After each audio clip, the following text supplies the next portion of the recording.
আমি ভালোবাসি। How are you? How are you? আমি ভালো ভালো। আমি ভালো আছি। আচ্ছা, আমি ভালো আছি। আচ্ছা আপনি কি মানে কিরকম বাংলা বলতে পারেন? শিখেছেন কোনো They wanna know your tone, Bengali tone. আমি Just you share some Bengali tone. Okay so আসসালামু আলাইকুম এভরিওয়ান। আমার নাম ফানিয়া আইয়ু আপ্রিলিয়া। ইন্দোনেশিয়া। আমি ইন্দোনেশিয়ায় থাকি। আমি ইন্দোনেশিয়া থাকি।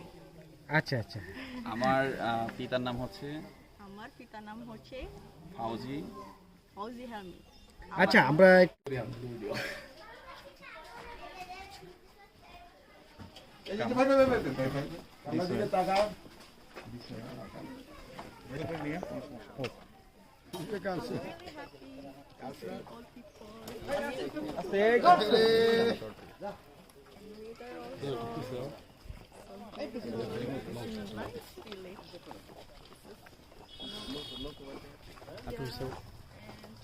Very quiet.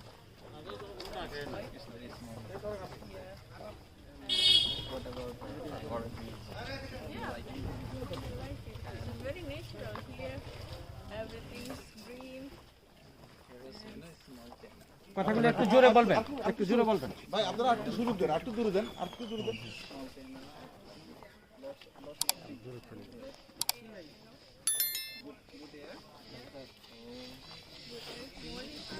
Lots of birds are making sound. Different types of birds are here, available here. Okay. আসসালামু আলাইকুম, ওয়ালাইকুম আসসালাম। কেমন আছেন? আলহামদুলিল্লাহ। আচ্ছা আমরা অনেক সময় হিমালয়ান বাসিওয়ালার কথা গল্প অনেকে শুনেছি, হয়তো ইন্দোনেশিয়ার ভাবি আমাদের, সে কিন্তু ডাও জানতে পারে। তাহলে আজকে তো আমরা সেই পরিবেশটাই দেখতেছি এখানে। জি, হ্যাঁ জি, এরকমই মনে হচ্ছে। আচ্ছা সেরকম মনে হয়েছে। আপনার একটু ভালোবাসার একটু গল্পটা শুনতে চাচ্ছি, যে একজন মানুষ যে বাঙালি ছেলের জি, প্রেমে পড়ে বা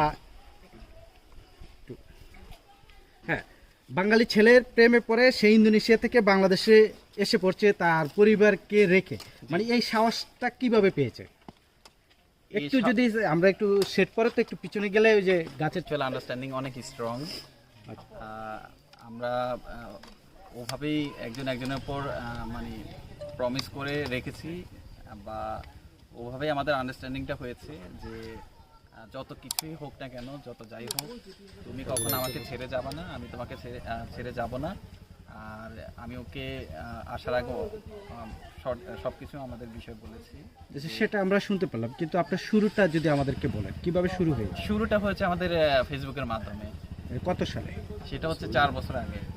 আর ফেসবুক তো অনেকে এখানে বিশ্বাস করার মতন না, আর কিভাবে বিশ্বাসটা অর্জন করেছেন একটু বলেন।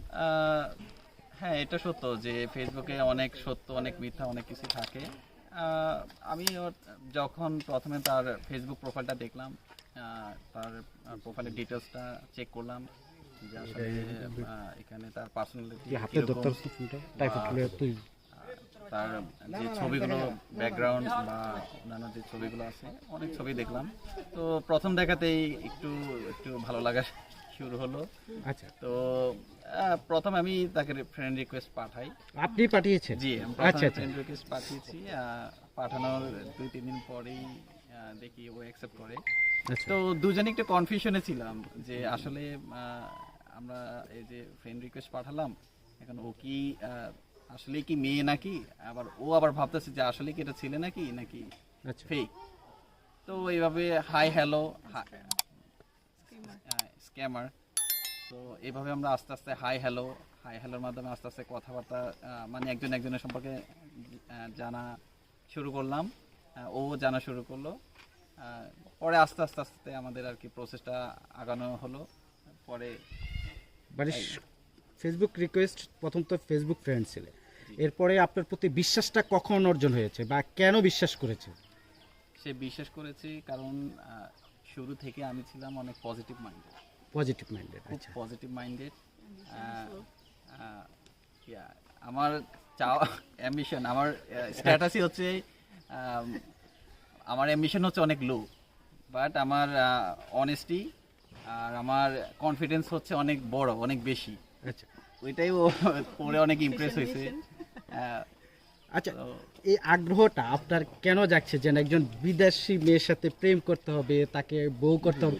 কারণ ইদানিং দেখা যাচ্ছে আমাদের যে বাংলাদেশে মানে অনেক, এই যে আমরা গতকালকে একটি নিউজ আপনি হয়তো দেখেছেন, বরিশালে একজন জার্মানি নারী চলে আসছে জি বা প্রেমের টানে। এর আগে ময়মনসিংহ তুর্কির এক কন্যা চলে আসছে। তো আসলে বাঙালি ছেলেদের প্রতি বিদেশি মেয়েদের কেন এই আকর্ষণ? এখন এটা তো ওই ভালো বলতে পারবে। আপনার বেলায় কি বলবেন? এখন আমি বললাম আমি শুরু থেকে অনেক পজিটিভ, অনেক আচ্ছা। অনেস্ট ছিলাম। আমার মাঝে ওই ধরনের কনফিডেন্স সে খুঁজে পেয়েছে, যেটা হয়তো বা অন্যান্য ছেলের মাঝে নাও থাকতে পারে। আসলে এখানে সবচেয়ে বড় বিষয় হচ্ছে একটা মিউচুয়াল আন্ডারস্ট্যান্ডিং থাকাটা, আর হচ্ছে নিজের উপর কনফিডেন্স রাখা, অনেস্ট থাকা। এই বিষয়গুলো যদি যে কোনো মেয়ে বুঝতে পারে যে না, ওর ভিতরে আসলে সত্যি এগুলো রয়েছে, তাহলে অবশ্যই সে তার ভিতরে একটা কনফিডেন্স তৈরি হয় যে না, সে আমি যদি তার বউ হিসেবে আসি, সে আমার রেসপন্সিবিলিটিগুলো ভালোভাবে পালন করতে পারবে এবং আমি সেখানে সারা জীবন থাকতে পারবো। আচ্ছা, এটা ফেসবুকে ফ্রেন্ডশিপের কতদিন পরে আপনাদের মানে একজন আরেকজনকে ভালোবাসলেন, মানে যে এই চিন্তাটা আপনাদের মাথায় আসলো? প্রথম 2 বছর আমরা বন্ধু হিসেবে ছিলাম, As a friend হিসেবে ছিলেন? ফ্রেন্ড হিসেবে আমরা কথাবার্তা বলতাম, আমাদের জানাশোনা আচ্ছা। মানে ছোট ছোট বিষয়, হ্যাঁ হ্যাঁ কিসে খুব লং সময় নিয়ে নিয়েছেন। আমাদের কালচার সবকিছু আস্তে আস্তে সে মানে আমার কাছ থেকে ফ্রেন্ড হিসেবে জানার চেষ্টা করতো। আচ্ছা তারপরে জানতে জানতে জানতে জানতে আমি কিছুটা দুর্বল হয়ে গেলাম। আচ্ছা। এখন কিভাবে প্রকাশ করব ভাবতেছিলাম, পরে একদিন সাহস করে বললাম। পরেও কিছুদিন চিন্তা ভাবনা করে ও ওর অ্যান্সারটা দিয়ে দিল। আচ্ছা, ভাষাগত কোনো সমস্যা হয়নি প্রথমে? না, ভাষাগত কোনো সমস্যা হয় না এই কারণ আমি প্রথম থেকেই ইংলিশ বলতে পারতাম।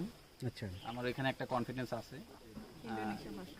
আর আমি ওর সাথেও কথা বলে বুঝতে পারলাম ওরও ইংলিশে কিছুটা দক্ষতা আছে, সেখানেও কোনো সমস্যা হবে না।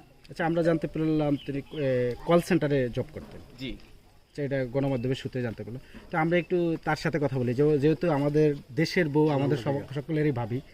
হ্যাঁ, তো আপনি একটু অনুবাদ করে দেবেন। জি আচ্ছা, তো ভাবি কেমন আছেন? প্রথমে আমাদের দেশ সম্পর্কে জানতে চাচ্ছি। আমি ভালোবাসি। No. হাউ আর ইউ আমি আমি ভালো আছি। আমি ভালো আছি। আমি ভালো আছি। আচ্ছা, আপনি কি মানে কিরকম বাংলা বলতে পারেন? শিখেছেন কোনো They Bangla? wanna know your tone, Bengali tone. আমি Just you share some Bengali tone. Okay, so assalamu alaikum everyone. আমার নাম ফানিয়া আইয়ু আপ্রিলিয়া। ইন্দোনেশিয়া। আমি ইন্দোনেশিয়ায় থাকি।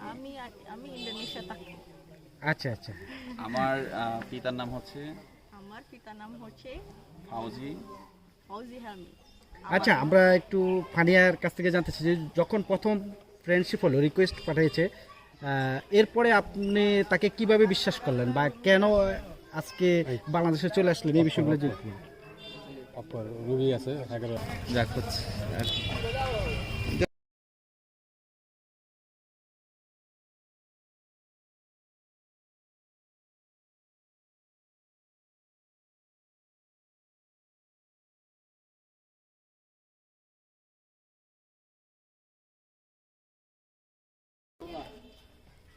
মাইক্রোফোনটা বদ্ধ আমারটা, আমার কাছে যেটা আছে।